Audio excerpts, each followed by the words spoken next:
Hello, Feliciums, and welcome to the most disappointing tier 10 in quite a while, and that is the Type 71. Anyone that tells you is OP is completely delusional, or is just blatantly lying. Now, I also would like to know what you think about the new aiming system, if you've already tried it, so please put that in the comments, and while you're down there, don't forget to like and subscribe as well. So let's jump into the Type 71. First of all, obviously, we do have the DPM that is inaccurate here. It's 2,400, so it's even worse in this comparison. As you can see, it has 1,000 DPM less than a 113. It has less alpha damage than a 113. It's way worse in terms of accuracy than a 113. If you do use the mobility, the mobility equipment of the Type 71, has the same gun depression.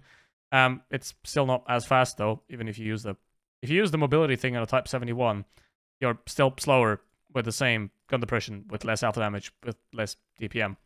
I mean, the armor is not too bad. Obviously, the turret on the WZ is also impenetrable, but the front on the Type 71 is better. So overall, you have a tank that is sort of not bad at anything, but it's bad at everything, really, because it doesn't have any good characteristics about it, really.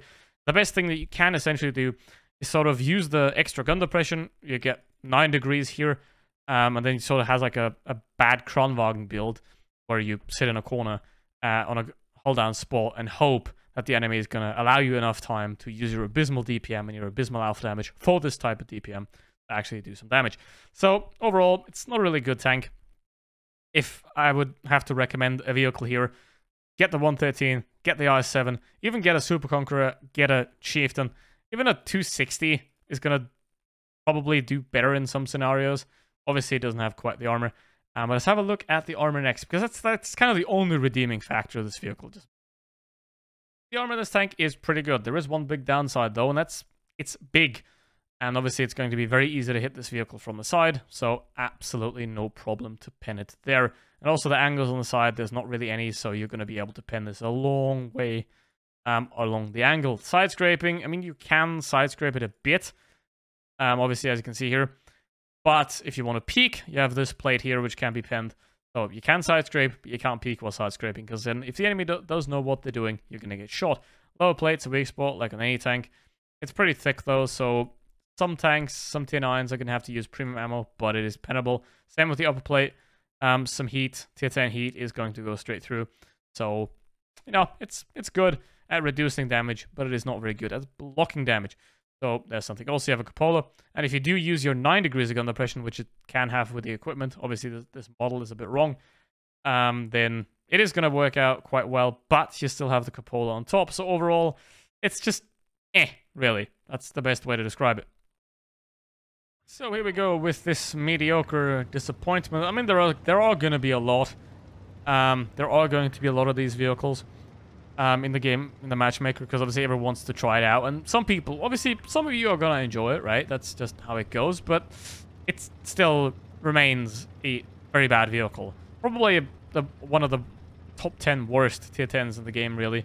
There are so many tanks that just work a lot better, and it's kind of down to the level of an E5, you know, which got completely murdered by Wargaming, and that's kind of down there.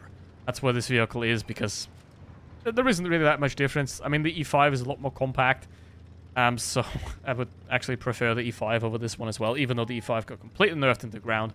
And the E5 also has a turret that doesn't traverse at 3 meters a day. So, yeah, that's that. Now, you can use the mobility equipment, but you're still not going to overcome the absolutely non-existent turret traverse that this vehicle has. Nice miss there, 193.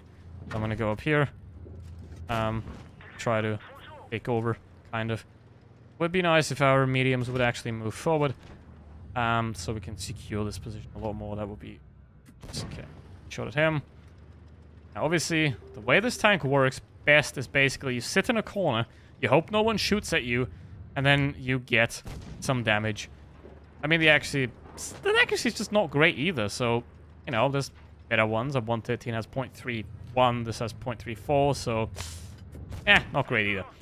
And there we go. All right, now let's see if we can actually do some damage here. I mean, I think this tank needs something like more alpha damage, something like that, to make it work, because the way it is right now is just complete disappointment. I mean, some people are going to be like, oh my god, this tank is OP, because they don't know any better, and because sometimes when new tanks come out, people don't know how to fight it. So it is going to do better than it should. Now let's go for these 2 tank destroyers. Now it does have some funky armor angles, so it does... The armor does save it from being a complete turd, so there's that. There's one redeeming factor, but not that much, really. And the Hori is obviously no chance of ever deflecting that shot. So now, let's try an angle though. Maybe he's gonna hit the track, something like that. Might help. He did hit the track. See, there you go. That helps. Alrighty. Nice, very nice. Thank you, 200. And now he's obviously going to run away.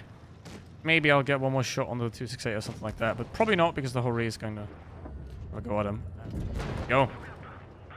So that's that. That's the first game.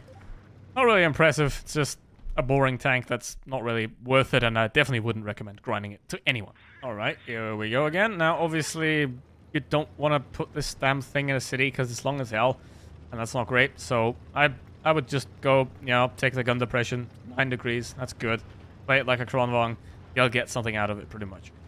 But overall, yeah, there's not much. You know, if you want a faster tank with better armor and higher alpha damage, you might as well just get the i7 because, you know, and if you want 1,000 DPM more, 1,000 DPM more than this vehicle, you'll just, you know, get yourself a 113. So like, yo, if you want medium mobility, just get a medium. Don't play this thing. So, yeah, there isn't really much redeeming character on this thing. How the hell did that bounce? Right, now, obviously now know there is some guy cap circle. It's a cap circle camper. Here we go. Great so far. Thank you very much. That's not the tank, that's just that guy can't aim. That's just lucky. Okay, there we go. Next one. Where is that? Is that? That's the i7. Yeah. It does not look a good picture really for my argument, but yeah. Oh wait, he's mad. Yeah. Just can't aim at all. Go, yo. Obviously this is a free win. You know, because some of the heavies just don't know how to play, and that is very easy for us here. Oh. Okay, damage so far. It's not great, but take it. Now. Come on, mate. Well, I mean, he's firing AP at the front. Not the best option you can have, because obviously the front armor is very strong, but same is true for an IS-7. So, yeah, there's not really an argument to be made there, really. And now he is trying to push me. Now, you don't want to brawl with an IS-7. I know this guy is a bad player, so I'll be fine. So, 121's also going to help out quite easily. I don't know what the 268 is, but yeah, not going to be the brightest up there. There he is. But yeah, very long reload. He's pissed, isn't he? A bit pissed, but that's the problem, right? He's got 460 alpha. So, when he's shooting premium ammo, he can allow himself to do that, really, because I have a lot less alpha damage. And he has surrendered. There we go. Very interesting. That's what you get for going steady. Anyway, and that is it. Well, that was quick. Anyway, hope you enjoyed. I don't enjoy this tank at all. I wouldn't recommend it. And, yeah. See you on the next one. Hope you enjoyed. And also, don't forget to tell me about the new aim mechanics. What do you think about them? Put it in the comments. And see you on the next one. Goodbye.